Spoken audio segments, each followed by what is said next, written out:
mety nivoaka tsy naty eo ambavaka na hoe tena mivoaka tamin'ny mpiniavana ratsy Andriamanitra dia mifono aminao ary fantatra fa mamela ahy ianao Andriamanitra. Ianao nanesitra tao amin'ny lavaka ny fahaverizana fa nanangana mba hahafahako maneho anao Andriamanitra satria velona eo amin'ny fiainako mandrakizay Jesosy. Ianao no matoy izao.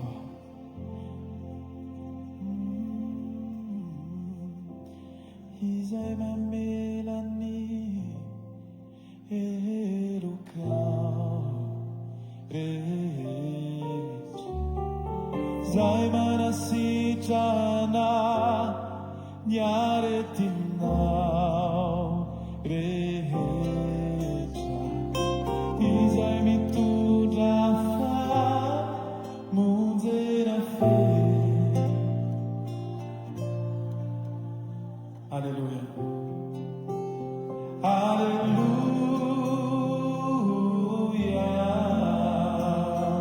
Io voninahitra Jesosy amin'ny alalany tiaka amin'izao fotoan'izao.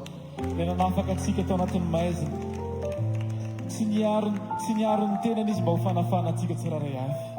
Ary rehefa niakatra izy dia mbola niteny misy ny anjely hoe iny izay hitanareo miakatra iny dia mbola hiverina indray hitsena antsika tsirairay avy. Tompo atsiarina za Jesosy eo ilay fotoana ionana aminao indray Andriamanitra.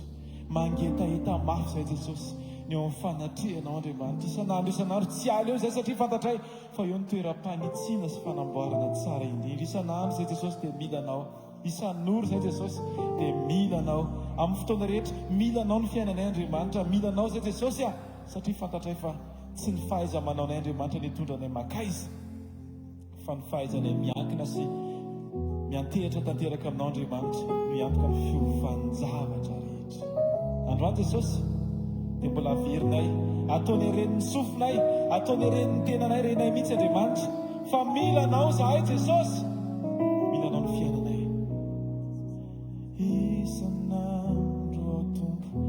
Isanandro a Tompo milanao, isan'ora a Tompo milanao, isa-minitra, isa-tsekondra a Tompo milanao. Ataontsika rehetra arakiran'izany ny voninahitran'Andriamanitra. Ataovy mafy ho an'i Jesosy samy.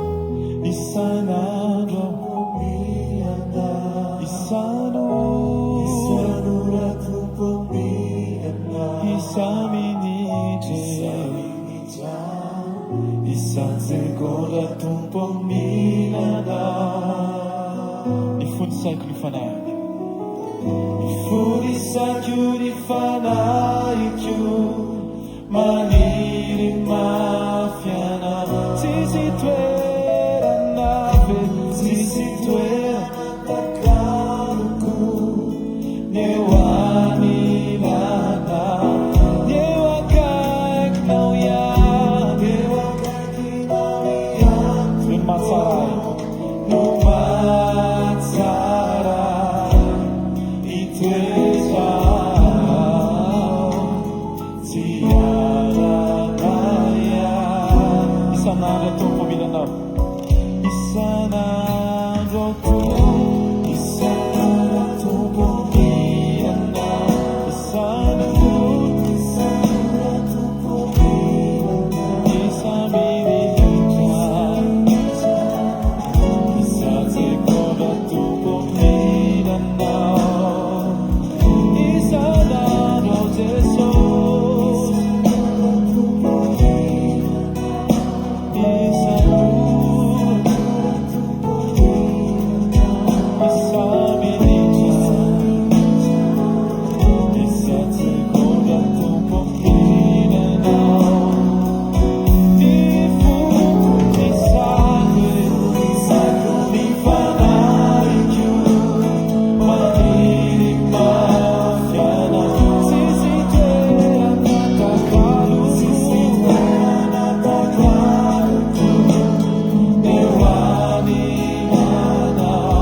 masina indrindra anao, masina mandrakizay ianao, mendrika indrindra anao, mendrika ny fiderana eo ankianjo amin'ilay misy ianao Jesosy ny toerana tiana isaina tsirairay avy.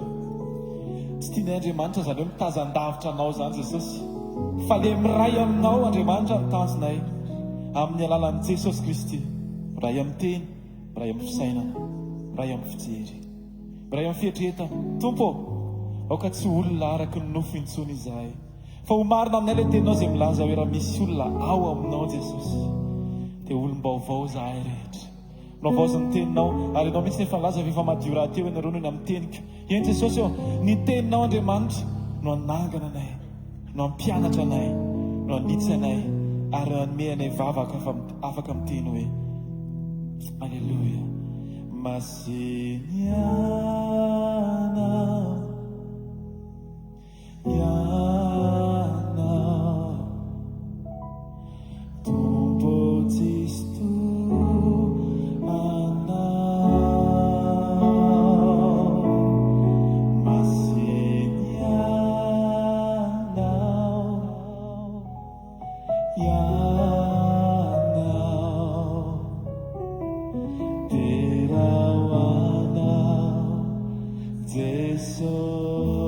fahitana na sady iran'izany tsika masina anao.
Vertika endreny amarony soa. Halleluja.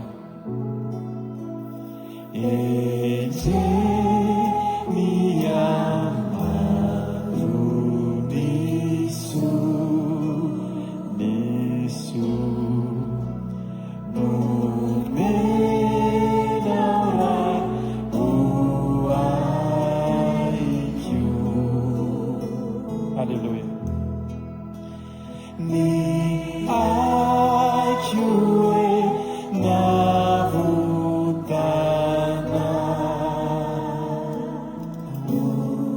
Vonoinao loko vonoinao miaraka alaikitsika hoe eny iraikio falo foko Andriamanitra tsara teto eny raikio ravoravo tokoa ravoravo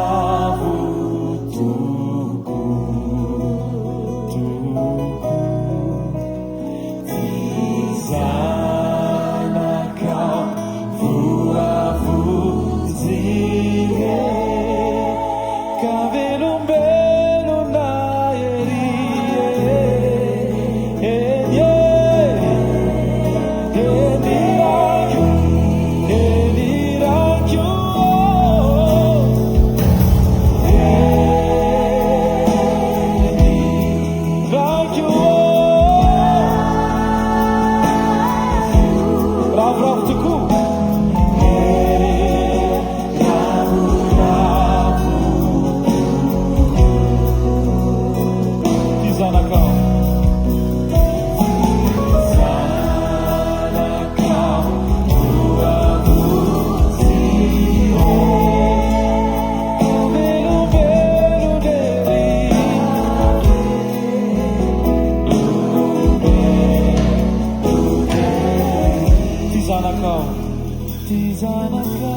tsara tena fa velona ho an Jesosy asitehaka ho an Jesosy androany. Alleluia.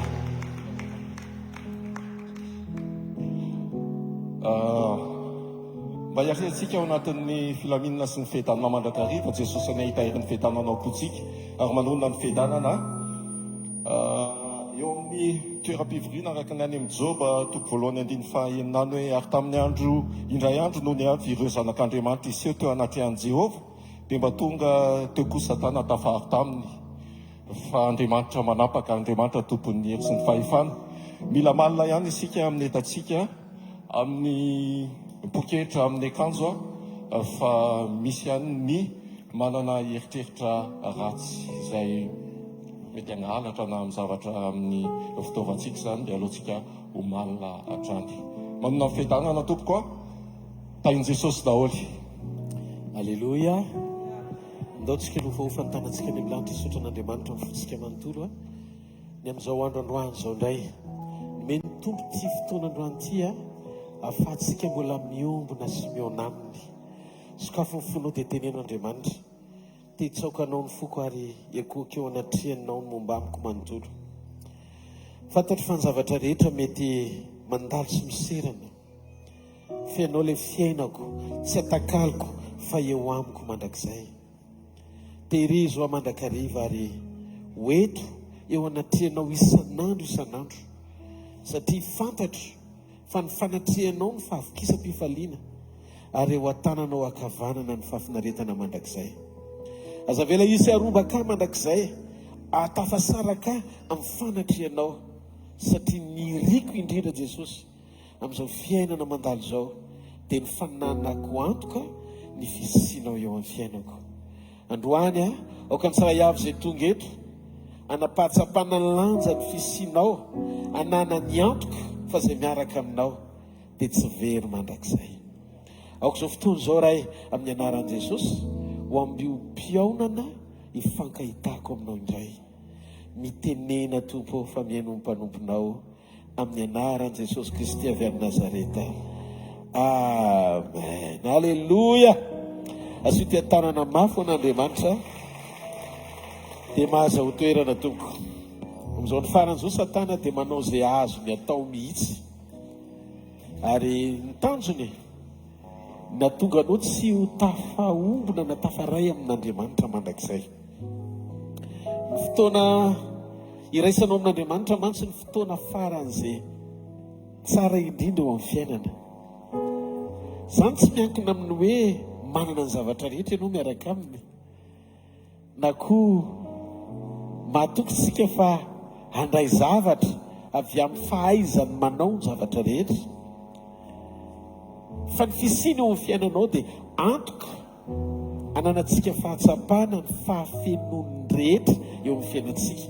Izay no mahatonga antsika manam-pahatsapana fiadanana ao anaty no ny fananantsika antoka fa eo izy.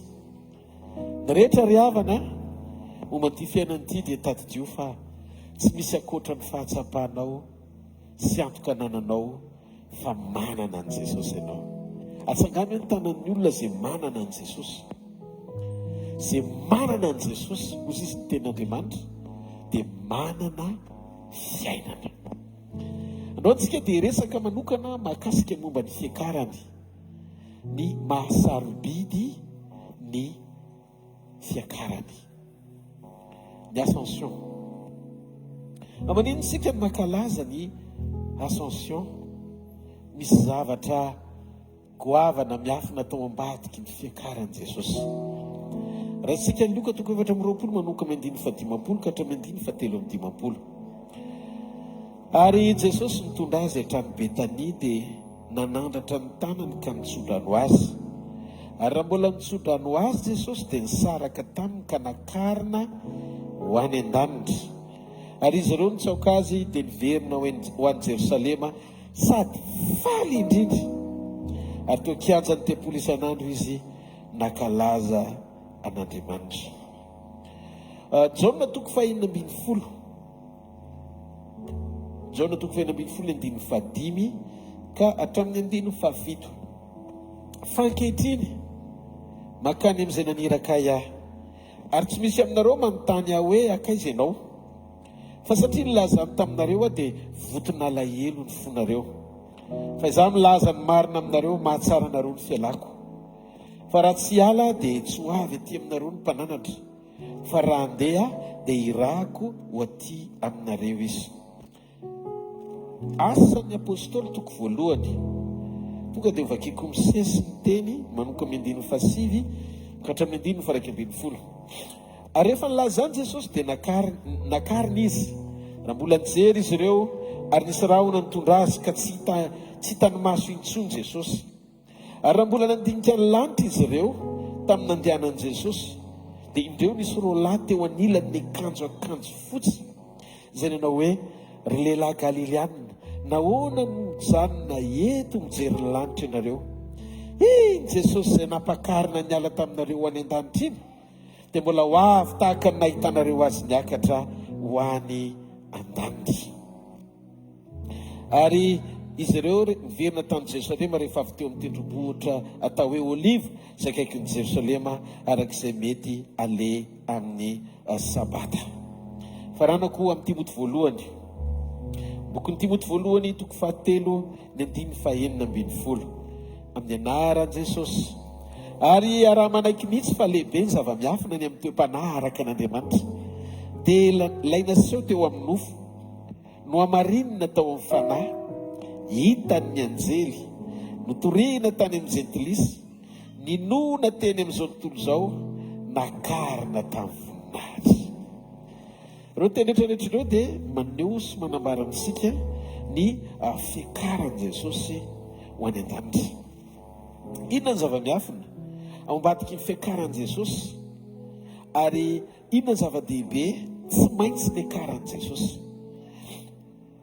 Tiako fantatsika fa ny lohan'ny nahafatesan'i Jesosy ny finoan'ny mpianatra na nahita fahagagana be dia be hatramin'ny Lazarosy natsangana tamin'ny maty azy, dia hitatsika fa tsy tafajoro ny apôstôly na dia nitsangana tamin'ny maty azy Jesosy, dia mbola nandeha niverin-dalana nanarato Petera. Ary tamin'ny fotoana aza izay nitenenan'i Jesosy hoe ho avy ny zanak'olona, ho faty izy, dia homboana amin'ny hazo fijaliana, fa hitsangana tamin'ny maty amin'ny andro fahatelo, dia hitatsika ny finoan'i Petera fa tsy nahazaka izy nandrehan'i Jesosy hoe ho faty. Tsy miaino izy hoe hitsangany Jesosy, hoe misy toy le teny ao Mateo 20, ary ho faty ny zanak'olona dia hitsangana maty rehefa avy eo. Tsy reny le hoe hitsangany Jesosy, fa le maty ny tonga dia reny, dia natonga azo ny joro ny teny hoe sahanatria tsy anjoanao zany. Zany hoe Petera ny lohan'ny fotoana nahafatesan'i Jesosy dia mitovy amin'ny olombelona rehetra mametraka ny fahafatesana ho limity. Zany hoe natahotra fahafatesana izy. Rehefa nitsangana tamin'ny maty indray Jesosy, dia mbola hitatsika fa taorian'ny fitsanganana, teny am-piverenan-dalana no nahitany Jesosy azy. Nisikina izy, nandeha nanarato, noentiny daholo ny mpianatra. Zany hoe mazava ho azy moa zany fa rehefa ny lohany lasa miverin-dalana dia nanaraka daholo ny mpianany, ny mpiarady aminy. Ny mpanaratovana sy fiverenan-dalana izy no nifanena tamin'i Jesosy eo amoron-dranomasina, namerina azy ho Petera, zay tena hoe mpianatra na apôstôly. Tiako fantatrao fa hatramin'ny fitsanganana dia mbola tsy tena niorina sy niorom-paka ary nijoro ny mpianatra, fa taorinina hitan'ny mpianatra ny fiakarana, dia jereo fa nanomboka mafiorina ny finoan'ny mpianatra. Midika fa ny fiakaran'i Jesosy ho any an-danitra dia lalana anankiray nanova ny fanoloran-tenan'ny apôstôly ho mafiorina amin'ny finoana azy. Tena hoentiko ao anatin'ny filaminana tsarantsika ao anatin'ny teny izay hozaraina mba hahalalantsika lanjany izany atao hoe ascension izany. Tamin'ny fotoana nahaterahan'i Jesosy dia mahagaga ny nahaterahana, satria vehivavy Virjiny no nitondra voankazy sy volana-kibo. Tsy naranandro tamina lehilahy, Jesosy tsy naterina tao an-kibo fa tonga tao an-kibo. Tsy nitorotorona tamin'ny ota izy, mahagaga ny nahaterahany. Tamin'izy tonga nofo teto ambony tany, naka ny endrik'olombelona Andriamanitra, atao hoe Jesosy Kristy. Dia nandehandeha teto ambony tany izy no mba hampamantarana sy fahagagana izy naneho ny endriky ny olona tanteraka hita masona tao tafina ny lahamatoan'Andriamanitra izy dia nanaiko lahamatoa maty koa. Tamin'ny nahafatesany dia tadidio fa mahagaga koa ny nahafatesany, satria tsy daroka, tsy fampahoriana na tonga azy ny alaina, fa izy tenany mihitsy teo amin'ny azo fijaliana ny nanolotra ny ainy ho faty vao nety maty Jesosy. Nahagaga ny nahafatesany. Zay mahatonga milaza hoe zay nilazainy rehetra dia tanteraka teo amin'ny fiainany daholo. Niteny izy hoe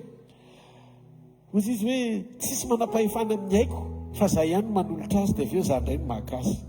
Tamin'ny fitsanganany tamaty, nahagaga ny fitsanganany, efa niteny ny olom-pianana izy fa ho faty dia hitsangana arak'izay nilazainy tokoa. Tonga ny andro fahatelo nitsangana tamaty Jesosy.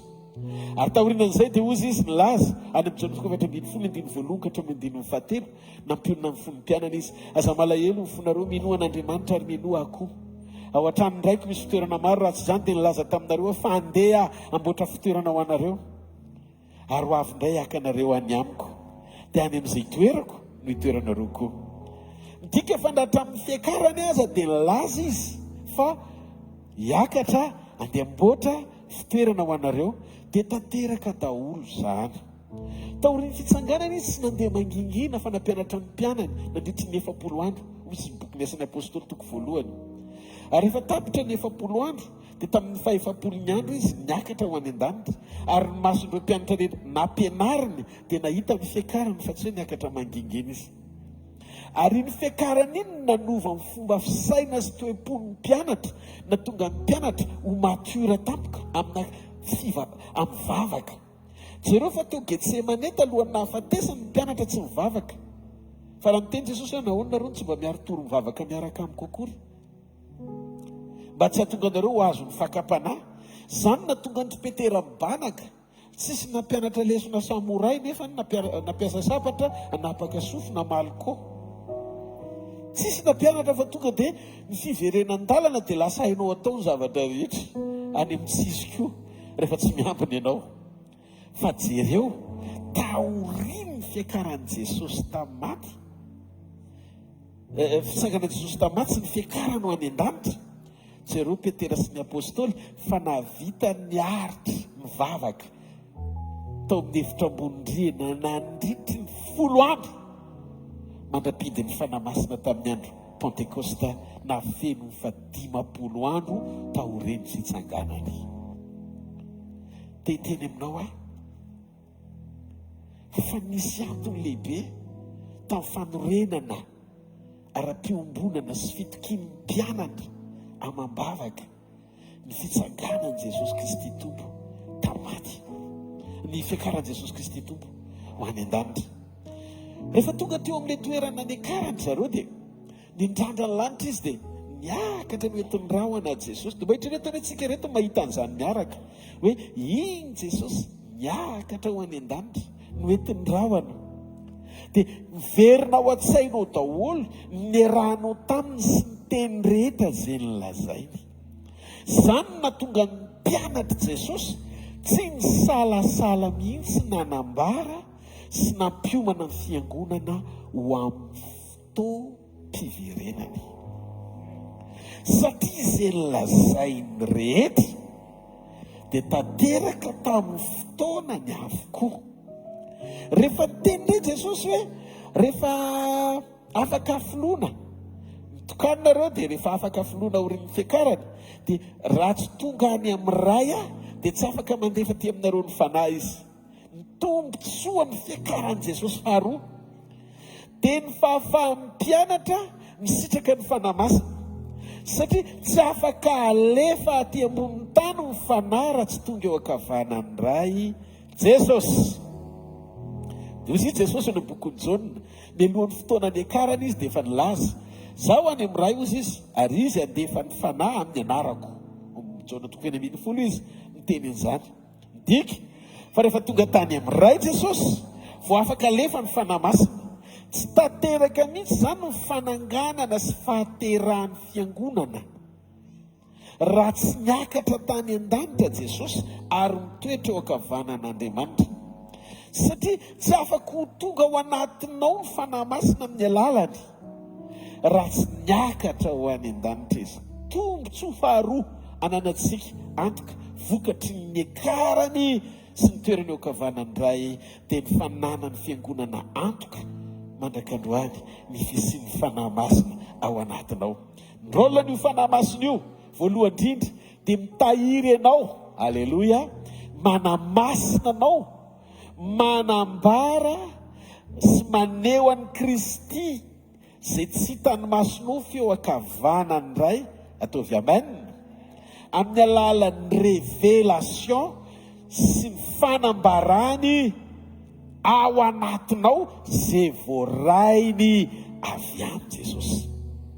Zay no mahatonga antsika taorian'ny fiakarany mananantoka fiainana tsara lavitra ao aminy satria ny antony fisian'ny fanahy masina ao anatinao androany manomana anao indray ho akarina amin'ny fotoana iverenany tsy mahareteka ao an'Andriamanitra. Fahatelo, ny fanahy masina zany tsy tonga raha tsy niakatra Jesosy ary mitoetra eo ankavanany ray. Ary ny antony sy ny fanahy masina ao anatsika voalohany indrindra dia ny ahatonga antsika hisitraka ny fitehirizan'Andriamanitra antsika amazanany antsika ho voaomana amin'ny fotoam-pampakarana. Atsangany ny tanan'izay mandeha ho voaomana ao amin'ny fotoam-pampakarana. Ahoana le fanomanana amin'ny fotoam-pampakarana? Manomana anao izy mba hisitraka ny ascension anao koa amin'ny fotoana iverenany tsy mahareteka ao an'Andriamanitra. Satria zay le lazaiko tamintsika izy mitety tamin'ny sabotsy le mitenenana momba an'le fizarana mahakasika ny hoe ny etỳ tany taky ny any an-danitra. Tsy maintsy Andriamanitra aloha no manao an'le izy voalohany vo ny olona rehetra no misitraka mikonfirme eto an-tany zay natomboka Andriamanitra. Natomboka tamin'i Jesosy ny ascension ary izy le corps incorruptible, zany hoe le tena tsy mety lo taorian'ny fitsanganany, niakatra sy nitoetra eo ankavanany ray ho prototype sy modely anahafanao azy amin'ny fanomana amin'ny fanahy masina anao anana ny toe-mpanaraka an'Andriamanitra. Lazainy Timoty teo lazainy Timoty teo hoe ary raha manaiky mihitsy fa lehibe ny zava-miafina na ny toe-mpanaraka an'Andriamanitra. Dia le naseho teo amin'ny nofo, inona no naseho teo amin'ny nofo? Toe-mpanaraka an'Andriamanitra. No marinina tao amin'ny fanahy hitan'ny anjely nitorina tany amin'ny jentilisa ninona teny amin'izao tontolo izao nakarina ao amin'ny voninahitra. Le voninahim-pampakarana dia nisy fandraisany amin'ny fijoroana amin'le toe-mpanaraka an'Andriamanitra ekenao ampohan-tsafidy esan'ny fanahy masina ao anatinao hitarafana ny fahavelomana. Za tsy ho novelona fa Kristy nivelona ato anatiko. Zany hoe nakarina tamin'ny voninahitra Jesosy teo amin'ny nofo. Tsy hoe satria nampiasain'ny ray be izy na nampiasain'ny fanahy be, fa nakarina izy satria velona tao amin'le toe-panahy araka n'Andriamanitra. Tsy mahareteka ao antsika. Dia mahafantatra ireo amin'izay andao ny hoe toko anatin'ny fotoana fonareo ny asa-bidin'izany andaontsika tsika mantsy za tena sura fa atsiravina be ho an'ny Satana mihitsiny ny ahita ny fomba isehoan'Andriamanitra sy ampiasan'Andriamanitra anao aorinan'ny androandro. Masotehaka mafy ho an'i Jesosy. Fa zao tena hitranao amin'ity fahamarinana ity zavatra roa no entin'ny fanahy masina ao anatinao taorian'ny fiakarana satria maka kopia ao amin'i Jesosy ny fanahy masina mba aseho amin'ny alalan'ny fisianao. Androany Jesosy Kristy ao ankavanany ray dia voalaza ao amin'ny bokin'ny Romanina. Zay koa no antony le izy. Ny antony eo misy eo ankavanany ray ka tsy maintsy ny akarany dia mba hanana ambasadeur any ny olombelona. Jesosy ne olona nakanendriky ny olona izy manana ambassadeur antsika eo kavanany ray dia hozy izy mibokyn'ny romanina bokyn'ny romanina milaza ny ten'andriamanitra hoe romanina izay toko favalo no mitsy vakiky dia hitantsika hoe zay tokoa ve le teny paster tena zay lesika romanina toko favalo manoka mandiny faraiky amin'ny telopolo hozy izy ino ary lazaintsika iny amin'izany zavatra zany r'andriamanitra momba antsika izy anao tohatra antsika zay tsy niarony zany anylatokana fanatorony amonjy antsika rehetra izy tsy homeny antsika miaraka amin'ny mamampianao koa va ny zavatra rehetra izy any ampanga ny olombo fidin'andriamanitra andriamanitra manamarina azy iza no anameloko Kristy Jesosy no efa maty sady nitsangana tamaty ka mitoetra eo ankavanan'andriamanitra ary mifona ho atsika ianao zany solony tena olona leo ankavanany ray dia izy mifona ho anao mpisolo vavanao any an-danitra Jesosy zay no anisany dekarany ataovy amanina dia ianao ndray olombelona eto ambonin'ny tany manana mifanany eo anatinao dia mifantatra ianao zany ianao ambassadeur ny lanitra eto an-tany izy ambassadeur ny olona any an-danitra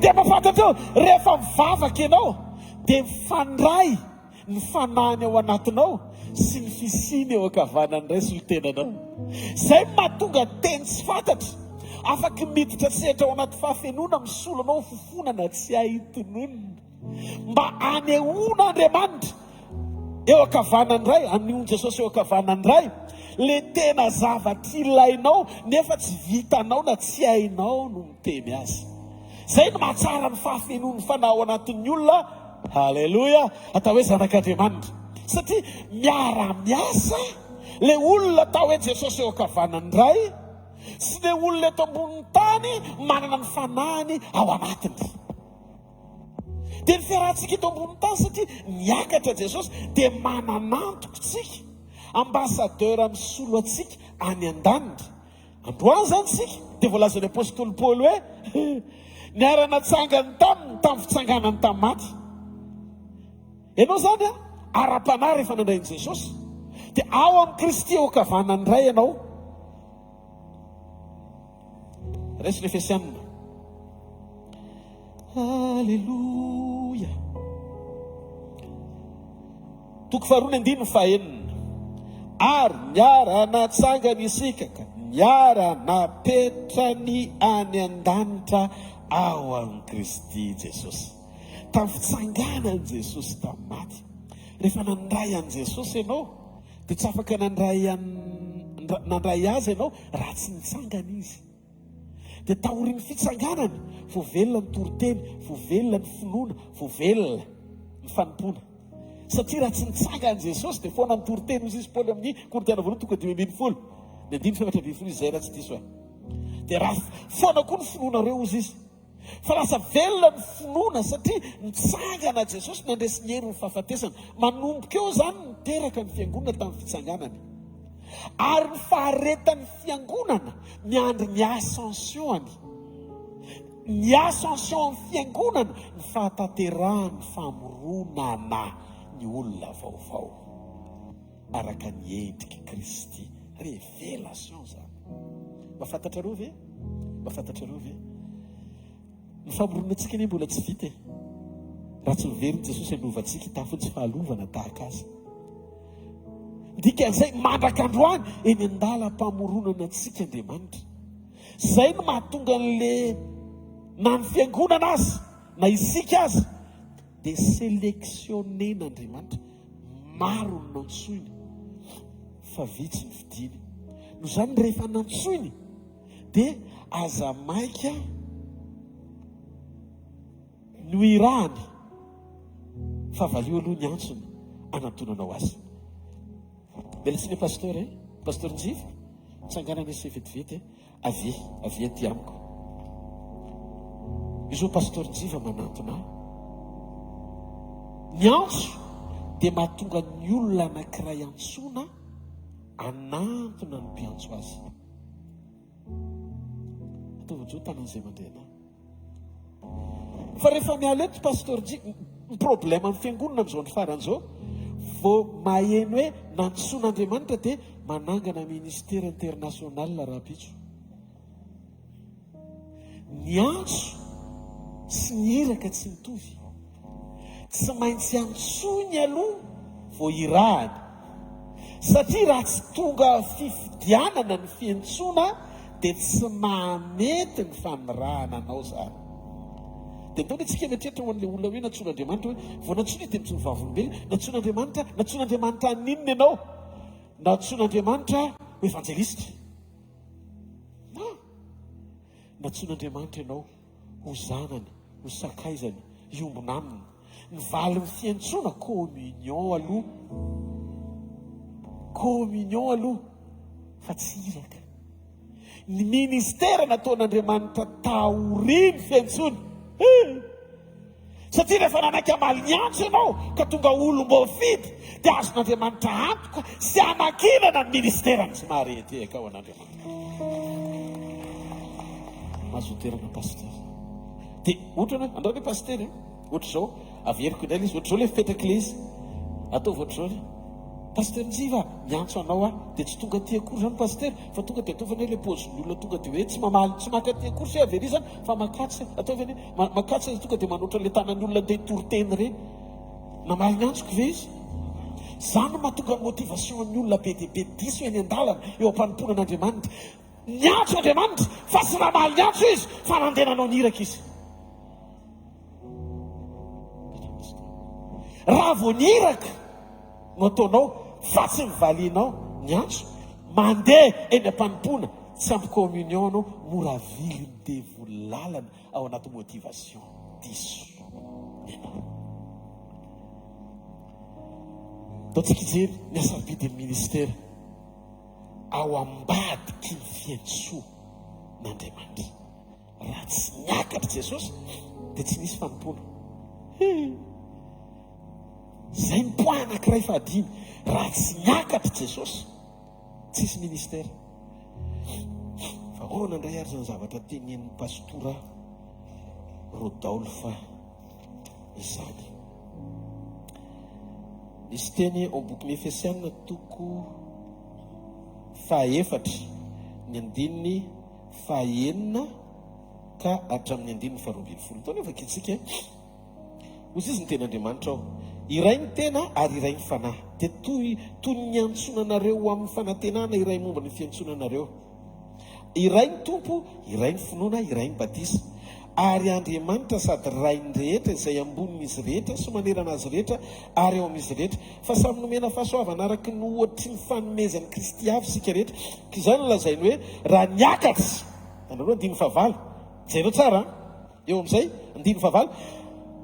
Koa izany no ilazany hoe raha niakatra ho any amin'ny avy Jesosy dia nitondra olona maro mibaboka nanome fanomezana ho an'ny olona. Tanareo tao ambadiky ny fiakarana nanomezana ny ministera.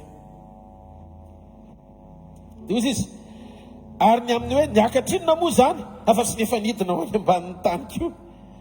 Izay nidina dia izy koa niakatra ny ambony lanitra rehetra amenono ny zavatra rehetra. Dia eo amin'izay ny 120 ary izy nanome ny sasany ho apôstôly, ny sasany ho mpaminany, ary ny sasany ho evanjelista, ary ny sasany ho mpiandry, ary ny sasany ho mpampianatra, ho fataterahan'ny olona masina ho amin'ny asa fanompoana amin'ny fiangonana, ho amin'ny fampandrosoana ny tenan'i Kristy. Nantsony aloha dia meny fahafahana mahatsapa ny asarbidy ny fiakarany. Azonareo ve izy?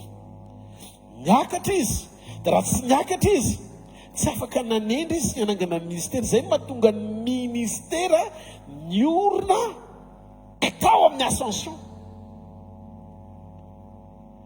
Vakio tsara io teny io.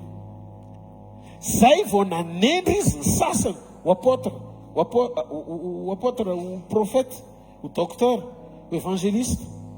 Alléluia. Zay vao feno ny ministera 10.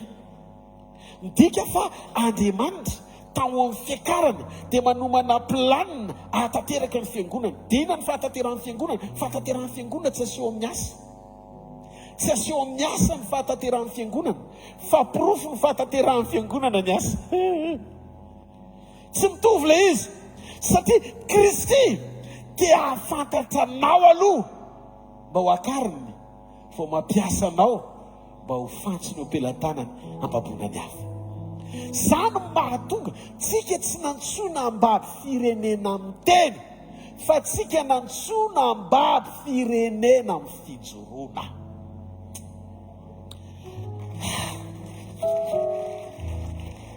Raha anao programa ambabo a Madagasikara amin'ny fitoriana ny filazantsara ny fibebahana, za aloha voalohany indrindra ny tsy maintsy mibebaka tena izy eo anatren'Andriamanitra, satria za aloha ny tadiavo ny fatsy ny vahoakany.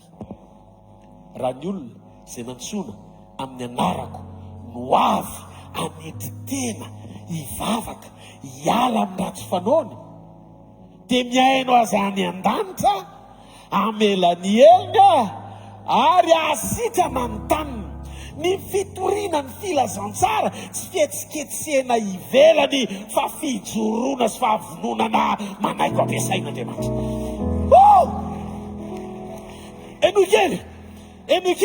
kely inona sarobidy ao anatin'ny fiakarany. Niakatra ho any an-danitra izy hitarafan'ny mpianatra, fa possible ny fiakaran'ny mpianatra dia nanomboka teo negligen'ny mpianatra, maivana tamin'ny mpianatra lanjan'ny fisiany teto an-tany. Zany nahatonga ny sain'ny apôstôly nanana fijoroana sy fahasahiana ahafohy ny fiaina no martiry ny finoana an'Andriamanitra, satria hita ny lanjan'ny fiainana tamin'ny fiarahany tamin'i Jesosy, fa tsy nofinofo nanganoany.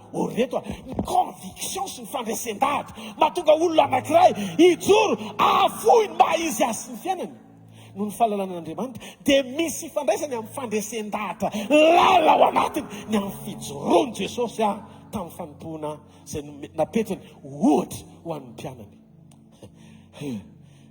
Fa maninona isika ny tsy tokony hakafy ny fampiasan'Andriamanitra antsika?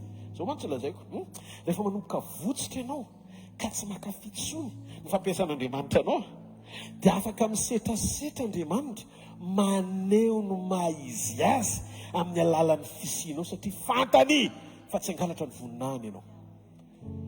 Zareo boky Matthieu, rehefa natao batisa Jesosy dia amin'ny endriky ny voromalala, tahaka ny voromalala ny fidina amin'ny fanamasina. Ny voromalala zany ny vorona mahafinaritra. Fa rehefa tany amin'ny efitra Eli tany amin'ny renirano-kerita, tany izy tsy sakafo hohaniny fa ny rano nosotrony, goaika no ny rano, goaika nafatana alika aza hohaniny. Biby tsy tena tsara ny goaika, kanefa goaika nampiasain'Andriamanitra. Dikan'izay ny fankasitrahan'Andriamanitra anao tsy voatery hiafinao ambadiky ny fampiasan'Andriamanitra anao, satria na goaika biby tsisy fotony azy afaka nampiasaina amatsy Elia amin'ny fomba mahagaga mitondra mofo sy hena ela ihany. Goaika nampiasaina no Elia, fa tsy nole goaika. Zany hoe tiany meleson'Andriamanitra hoe zavatra tsisy dikany azoko ampiasaina. Averiko, zavatra tsisy dikany azoko ampiasaina amin'ny fomba mahagaga. Rehefa misy tanjona tiako atongavana, apetraom-ponao raha ampiasain'Andriamanitra amin'ny fomba mahatsiravina ianao, tsy maninona mahatsiravina ny satana mihitsy ny ampiasaina ianao, maty zay lalovanao mitsangana daholo ohatra. Aleloia zany, tsisy olana. Fa zao aza vela akafy ny fampiasan'Andriamanitra anao ianao, fa hevery ohatry ny goaika nanatitra mofo, satria Elia no ilain'Andriamanitra inakanina. Fanga zany any, tsy tian'Andriamanitra mihitsy sika hifikitra ny fampiasany antsika, satria nahoana? Balama mpaminany profeta, biriky no tengenany andeha hanozona ny Israely ho any amin'ny Balaka. Ny zavatra nitranga eny an-dalana efa nisakanan'Andriamanitra izy, fa tsy tokony hozonina ny Israely fa efa nitahian'Andriamanitra. Mbola nisisika eny izy androso. Inona ny zavatra nitranga? Nidina ny anjely nanaka anazy. Ny vision amin'ny biriky indray no nahita anjely, fa Balama tsy nahita an'izy nefa izy profeta. Taddio profety fa tsy voatery hiratra foana ny masonao, fa rehefa mafofonao biriky indray no pahitana mihoatra noho ianao. Donc tsy any amin'ny fampiasan'Andriamanitra le izy, fa mitoepo-pamponan'Andriamanitra eno tsara, eno le izy nandeha izy dia niteny le biriky, lasa naminany le biriky. Fa maninona nga ny kaponao amin'le vavany kesabe. Dia zao rehefa mafofony profety, valiny le biriky, manafotoana ianaoko manano, dia mbola miresaka amin'ny biriky, fa izy ny tena biriky.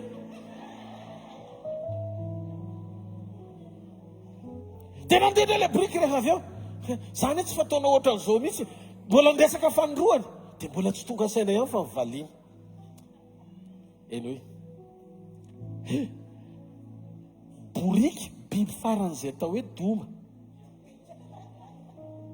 efa nanomboka ny resaky anina boriky efa niresaka tamin'ny anina izy mbola tsy tonga saina ihany ny tiako tenenina Andriamanitra afaka mampiasana biby azy ampitenenina ampahitany vision ampitenenina noho izany tsy miankina fampiasan'Andriamanitra mihitsy ny alalan'Andriamanitra anao rehefa ho avy ny ascension anao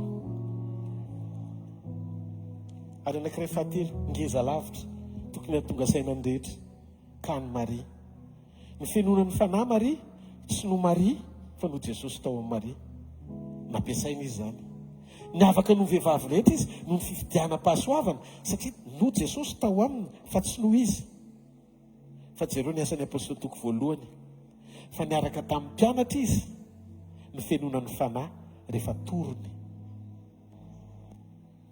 no zany tsy ny nampiasan'Andriamanitra azy satria ny fianona fahasoavana izy nampiavaka azy ka natonga tsy maintsy tonga dia hoe d'office fianon'ny fanahy masina izy fa rehefa vita ny fampiasana azy mila mandalo ny fahafenona ho azy manokana izy voafantatr'Andriamanitra satria tiako fantatrao fa matoa nandalo ny mpasazon'ny fahafenon'ny Maria nila nateraka indray izy fa tsy Andriamanitra fa olombelona nampiasain'Andriamanitra dia hitanareo amin'izay tehiteny tompo ao anatin'izao ascension zao hoe ho avy ny ascension anao fa ao anatin'ilay ny mpampontsika andaotsika tena hitanareo tsy maikitsika amory olona tsy maikitsika anahitra ny olona hoe ho avy Jesosy tsy maikitsika fa isika mihitsy aloha mila mandalo ny passageny atao hoe fitokanana amin'ny efitra ambonindriana vao manomboka satria ho atsika aloha le teny aza maika manana révélation dia izara satria mety izy eo le vokatra fa tsy hitraka le fankasitrahana tsy any fampiasan'Andriamanitra le izy fa ao amin'ny fo miombona amin'Andriamanitra le izy sotra Jesosy mety an-tany soamantsaritsika oka sitraka anao amen hitako tao anatin'ity fanambaran'ity fa Jesosy Kristy dia niteny tamin'ny mpianany misy zavatra mahatsara anareo fa tsy voatery hafaly ianareo teny izay tamin'ny mpianany izy mahatsara anareo ny fialako fa raha tsy ala raha tsy akatra tsy tonga aty aminareo ny mpananatra tsy azo mpianatra le izy tamin'izany dia efa milaza izy amin'ny Jona 14 aza malahelo ho fonareo ay Jesosy rehefa miteny hoe aza malahelo tonga dia mitranga le délivrance satria tamin'ny fotoanany akarany dia voalaza ny tenin'Andriamanitra fa ao amin'ny bokin'ny Lioka ary faly be ry zareo tonga tany Jerosalema faly zareo tonga tany Jerosalema ny fisian'i Jesosy anefa hafenona satria ho fanatrehany fa fanatrehana voafetra satria tamin'izy incarné tonga nofo dia voafetra ny fanatrehany fa voatsangana tamin'ny maty izy dia afaka tonga naizanaiza izy narindrina aza tsy azo nametra azy fa mbola neotra lavitra noho ny dimension ny fiakarany ny fisanganany fony izy teto ambonin'ny tany ny akarany eo ankavanany ray satria vo eo ankavanany ray izy dia sarony zao tontolo zao toerana feno voninahitra dia hoy izy ianao hoe ahoana ary zany nefarany any ankavanany ray tokoa ve ary izy le niakatra iny nampahitana Stefana ary voaprovo amin'ny asan'ny apôstôly fa rehefa nanomboka ny torahana vato Stefana ka nanolotra ny fanahany dia nitsandrana teo ankavanany ray Jesosy handray azy rehefa namela helika izy hita le fankasitrahana fa tsy tao ambadiky ny fampiasany ray fa tao ambadiky ny toe-po-pamela keliko dia fa hitatsika zao le secret anomanana anao hiatrika ny ascension anao fiangonana tena hitranao androany maraina fotoany ty marainy ity anomananao fonao isan'andro hiatrehanao ny ascension anao ho avy Jesosy ary ny fiaviany dia tahaka ny mpangalatra tsy ho miampiomananao melo izy hoe tonga dia miomana le soratolo fa raha-pitso maraina ny tonga ona lesy boakeliko tonga rahapisy fa tena mba homany le toepoly etsy ohatra manao an'izany amiko andriamanitra tsy fantatra fa boakeliny ary manaiky ho boakeliny mandrakizay ho katita kely balita zany ny faniriako mba hitany io amin'le fahakelezako mba hisehoany fahalebiazany manam-piverina dia ny zavatra mahafinaritra indrindra dia zao izy tsy mampiomana fa tsika miomana dia ina ny ataonao isan'andro raha tena ho amponao ny fijerena akaiky zany fiverenana zany mitandriny ianao ny fomaraina ianao dia fantatra hoe androanindray sisan'ny fotoana omen'andriamanitra dia renao mihitsy hoe tsisy zavatra mitranga na mampahorona aretina ka tonga anao hiteny hoe taraina hoe sao dia maty eto tsisy fotoana heverana ny tenanao tsony ianao fa ny ao anatinao miteny hoe raha androany Jesosy ny fotoana dia vonona foana tsika fa na mbola misy koa rapitso maraina ka asianao programa eo lasa indray tsika atao asetehaka moa anandeha avatra satria Kristy ny antony havelomako fahafatesana ny azahoako tombony dia zao rehefa velona ao anatinao zany dia nitsy ny fiainanao ao anaty fibebahana marina tsisy anery ianao tsisy paster andefa SMS any aminao hoe ahoana ny atao tsika zany tsy anao fihetsiketsehana ny tanjona ao anatin'le izy mba hababolona maro ikasika ny fon'andriamanitra amin'ny asa non efa fantatsika fa tsy amin'ny asa le izy fa ndrao izy ireare ny frériana manko olona tsy mibebaka manao asan'andriamanitra zany atao frériana fa fanetretena ianao manaiky ety ho fantsony eo ampelantanan'andriamanitra mandany nofinao mba ho fantsona tsara eo ampelantanany azo ny ampiasaina ho an'ny hafa ataovy amen ianao zany mila disponible à tout moment amin'ny fotoana rehetra firy androany amin'ity andro ascension ty no afaka anao fanekena amin'andriamanitra hoe tia disponible ho anao tia ny foko anao tia ny fiainako anao ny rehetra momba ny fiainako zay rehetra mahakasika anao tsy no ny antony satria anao fahagagan'andriamanitra tsy no ny antony satria mila fanasitranany sika tsy no ny antony satria mitady famantarana fosy izy ny tenin'andriamanitra hoe mpanota sy ny jentilisa mifatrapitady famantarana dia androany raha metra-panontaniana raha tsisy fahagagana ntsony izy mbola naraka an' Jesosy raha tsisy fanasitranana ntsony izy mbola naraka azy raha tsisy faneo-pamantarana sy zao zavatra maro zay ilainy eto ambony tany tsisy eo ntsony izy amin'izany fa ianao ny sauveny dia mbola izy anao naraka azy zay olony zay no azoko antoka fa olona tsy maintsy sitrana tsy maintsy afaka tsy maintsy tahina andriamanitra tsy maintsy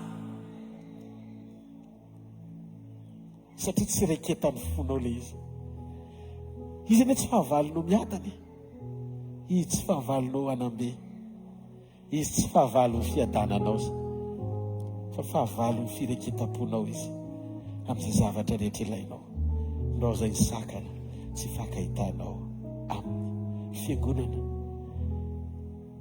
raha tsy misy fiakarana tsy misy mifonao atsika eo kavanandray zao misy olombelona any an-danitra eo kavanandray afaka mitodika eo amin'raha izy dia miteny dia misy miteny hoe samihafa ve zany ndray dia samihafa koa Jesosy dia samihafa koa fanahy masina ny telo izay iray dia Andriamanitra mitovy ny ray dia le tena mahandriamanitra rehefa iseho amin'ny famoronana izy dia Andriamanitra mpamorona rehefa tonga olombelona izy dia Andriamanitra zanaka atao hoe Jesosy ary rehefa niakatra any an-danitra le zanaka atao hoe Jesosy dia rehefa iseho amin'ny fanahy ao anatin'ny olona izy dia atao hoe Saint-Esprit noho izany mitelo izay iray raha misy manaisitra anareo ka mampianatra fa tsy izy mitelo izay iray tsy témoin du Christ zany fa témoin hafa mody miova fo mampianatra momba mivokatry ny fanahy mamily lalana fa Jesosy dia Andriamanitra zato isan-jato zay manohatra ny Jesosy ho tsy Andriamanitra dia tsy mandray famonjena tsy nahalala ny ray tsika raha tsy Jesosy dia rehetra zao ntsika no hoe te halala ny ray dia tsy maintsy olo Jesosy ny lalana dia halala ny ray andray ny ostry ny fanahy Jesosy eo izarazara zay mombamombanao dia alamiray aho andray nyositry ny fanahy Jesosy eo izarazara zay mombamombanao mandroso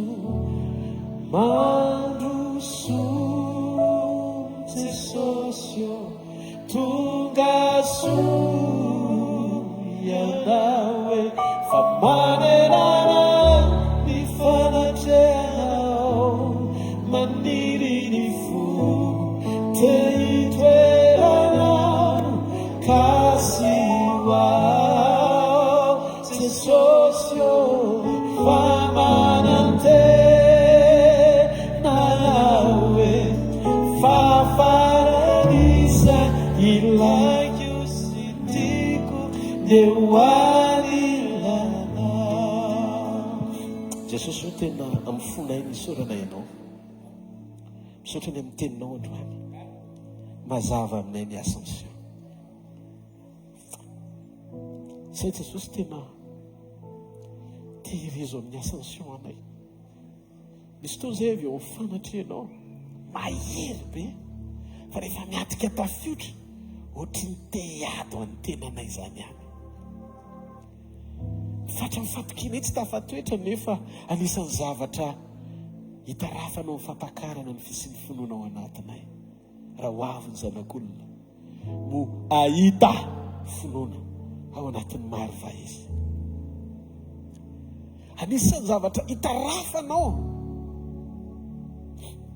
ny Ascension anay amin'ny fotoam-pampakarana anay ny fitiavana hiangatsika ny fitiavany maro mahagaga fa tsy mba tafiditra anatin'ny kritera hitarafanao anay zay nampiasanao anay satria na misy maty mangatsika herinandro azy anao atsanganao amin'ny alalanay dia mbola kely zany raha hoarina amin'ny zavatra nianganao teo amin'ny vovoka na sina fofinaina tongolombelona tsisy defia ny onanao amin'ny famantarana kahakana iny toeranao sy ny voninahitra ao raisoanao voninahitra mandrakizay raisoanao ary soro misatro-boninahitra eo amin'ny lohanay zay mety fahatsarana rehetra napetrako tampon-dohanay amin'izao Ascension zao fa tsipona eo an-tongotrao eo ankavanana indray satria avy aminao zany ka metrika eo anao rery mingavy a Jesosy meteza hitaratra ny fonay fa tsy fikitra sy akafitso zay na ho tetateka rehefa ampiasainao fa tsy amin'izany mitanjona tianao ampijorona anay am'izao azy Ascension zao fanenananay toepo lay mendrika tao anatinao ka nahafanay ianao dia le toepo manaiky fotsiny anatanteraka izay hitany ataon'ny rainy halleloia sotra Jesosy fa manantena Ascension tsara lavitra zay amin'ny fotoana ny nono trompetra sy ny feonarikajelin'Andriamanitra ka isehony amin'ny raha malanitra ianao fifaliana ho anay mifankahita aminao so ao aminao mandrakizay zany noetahetam-ponay Jesosy sotra Jesosy voninahitra anao anao rery mandrakizay amen dao tsika tia tanina maveo an'ny tompo rositsika eo amin'ny filazana sy ny fandrairantsika ao amin'ny fanatitra aza misy miala fa orin'izay mbola hivavaka sika Alleluia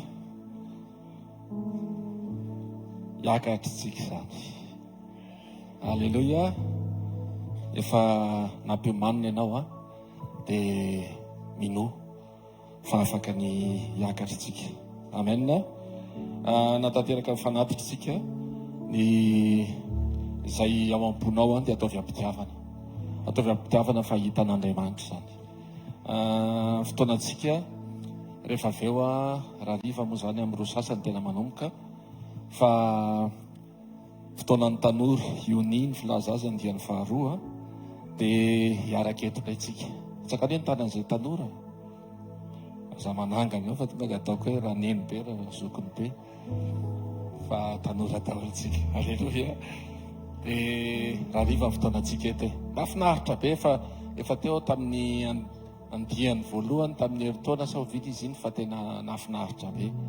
Dia raha riva indray tsika miaraka eto dia araroatiny izany fotoana manararoatra foana satria miomanitsika ho amin'ny fampiakarana, miomanitsika amin'izay rehetra efa hampiomanin'Andriamanitra antsika. Dia ho an'izay vahiny moa zany hafaliana ny milaza amintsika efa misy fotoana eto amin'ny HVK l'émission isan-kerinandro isan'andro amin'ny zoma zao raha pitso ariva amin'ny efatra eto ny fotoanantsika, raha pitso ariva amin'ny efatra zoma fanotronana eto ny fotoanantsika, ny sabotsy amin'ny fito maraina misy fandraisana amin'ny fanasan'ny tompo eto amin'ity toerany ihany koa. Dia manasanao manokana izay satria eo manitsika. Ny latsinainy moa misy ny sekoly isa maraina, latsinainy sekoly mpamahana olana, talata sekoly mpanasitrana ary ny alarbi sekoly fanambina toetra izay tanterahana etsy amin'ny super U Analakely 2e étage. Isa maraina manomboka amin'ny fitoraka hatramin'ny 7 ora sasany. Ataovy azo antoka fa any amin'Andriamanitra ny fonao. Ataovy azo antoka fa ianao le tafiomana soma tsara ho amin'ny fampiakarana. Ataovy azo antoka koa fa fantatrao izy Andriamanitra, fa sao dia Andriamanitra fa ny fantatrao na zavatra hafa ny anteheranao, fa mila mianatra tsika mba dobo kely no akaikinao sao dia mitady atory izy. Mila mianatra tsika hoe ohatran'ny tsy mifoha izy domindray mandeha izy hoe tena hianatra tsika hoe miaraka amin'ny Jesosy. Mifoha izy alleluia. Dia ndaotsika hitsangana dia ahinjiro ety anoloana ny tananao dia hitondra-bavaka n'izao fanatitra izao tsika voninahitry ny tompo. Raha amin'ny anaran'i Jesosy misaotranao zay fa isan'andro dia miteny aminay ianao. Misaotra Andriamanitra fa tsy mainka amin'ny fanirahana fa maika ny aminao mihitsy zay Andriamanitra, iaona iombona aminao. Androany manokana manantanteraka an'izao fanatitra sakrifisy izay rehetra atao amponay Andriamanitra. Atolotra ianao satria na dia tsy mendrika ary zahay dia ianao mendrika Andriamanitra. Dia raiso zany ho anitra kasitrahanao voninahitry ny anaranao. Taio ny tsirairay avy, taio tompo mba ho isan'ny hiakatra zay amin'ny fotoanana. Amin'ny anaran'i Jesosy, amen. Ataotsika tehaka mafy voninahitry'Andriamanitra.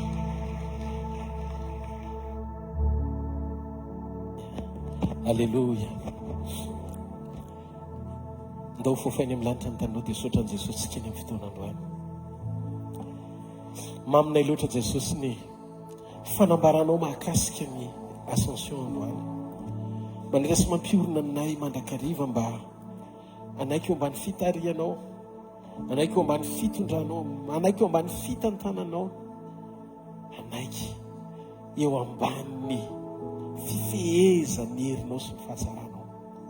Mampiorina mandrakariva atao anatinay lay endriky ny fahatsarana amin'izay toe-panahy araka n'Andriamanitra tao anatinao amin'ny alalan'ny fananao miasa ao anatinay, hanamorana ny fotoam-pampakarana anay.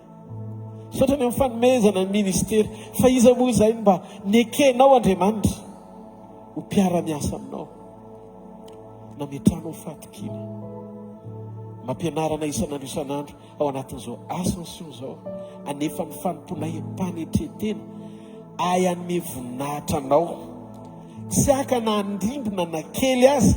Alao ianao no miteny efa nomeko voninahitra izy, zay voninahitra nomenao anay raha mbola atsipinay ohatran'ny lolona 420 teo amin'ny seza fiandrianana hoe ny atongotra ho aingana atsipy fa tsy hoe aterina, satria tsisy voninahitra mendrika ny nofo mety maty, fa ny voninahitra dia ho an'ilay velona mandrakizay, mpanjaka ny mpanjaka sy tompony tompo. Jesosy hoanao fankasitrahana mandrakizay. Amen. Vavolombelona kely rehefa tany amin'ny retirety tanao tsy savoako dia nisy taona tao anatin'ilay 3e jour farany nisy fiankofana, dia tao anatin'ny fiankofana navesatra be ny lohako, tena navesatra na rary mila tsy ho zakan'ny atokako dia io zay maintsy mivadika tena akaplasy kely za dia ohatra vembena zay dia nitazona ny ana mavesatra be ny lohako dia Jesosy io inona ny zavatra mitrango izany dia misy feo malefaka reko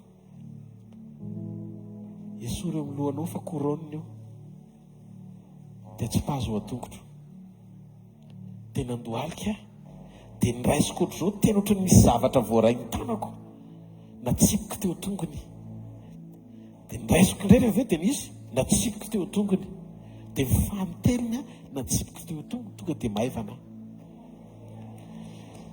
dia mahafantatrareo misy zavatra re tian'Andriamanitra ny manana antsika satria misy zavatra tia nisehoana ampiasana ny olony amin'izao andro faran'izao tiany atao amin'ny alalantsika fa mitaky toepo Andriamanitra hazaka tsara an'ilay izy mba hahafan'Andriamanitra misetrasetra tsara ao anatin'ilay izy mitanjona tiany anaovana an'ilay izy tsy voatery ho takatry ny saintsika fa izy ihany ny anao azy sy mareteka ao an'Andriamanitra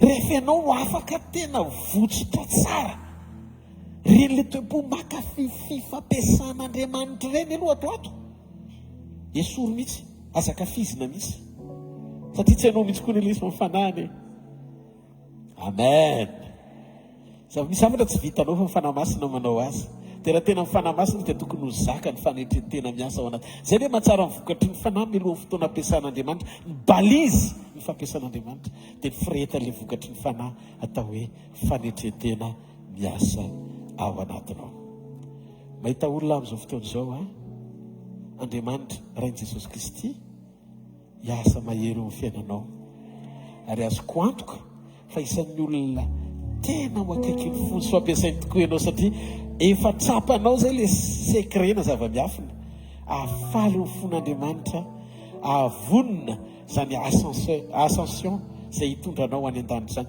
ny ascenseur apakatranao dia teo mpanaraka an'Andriamanitra ary ny ascension miandry anao dia ny fampakarana anao amin'ny fotoana iverenany Jesosy hovainy ianao hitafy tsy fahalovana hitovy endrika tamin'ny endriky ny fitsanganana zay efa lasa mialohanao any amin'ny ray amen ary hiverina apakatranao ao aminy ray zany planina zany zany programme zany dia tsy ho diso an'izany zasy ianao mandram-piverina ozy izy le alianjely Jesosy hitanareo hitanareo fa maninonareo variny iny hitanareo iny ohatra ninne karan'iny niverina ny dikan'izay mbola tsy eto izy dia aza presan'ny olona hoe efa eto izy fa ny dikan'iny dia non raha misy milaza an'izany dia Kristy sandoka fa Kristy le nitsangana tamin'ny resin'ny fahafatesana mbola tsy eto fa hivery izy tahaka izay nahitany mpianatra ny fiakarany ndao dia tanana mafy be eo anazy dia ndao tsika alohan'ny sodrano hiteny hoe Maranatha avereny fandroany Maranatha avereny fantelo Maranatha zay andro izay no andrasako iverina ny mpamonjiko ho hitako izy anatikay ny sandriny no atsamenya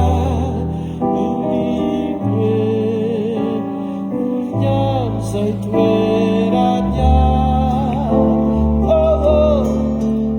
tany izay dia sombitsoviny ohatra nama sombiny ny fantatro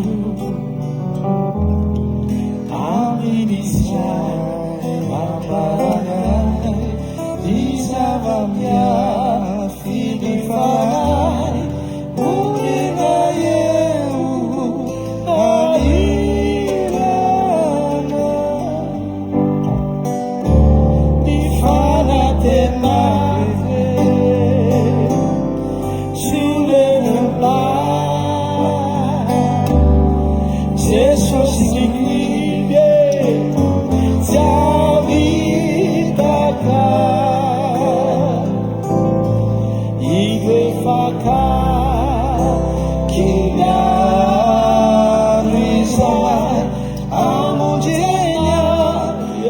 avy Jesosy maranatha.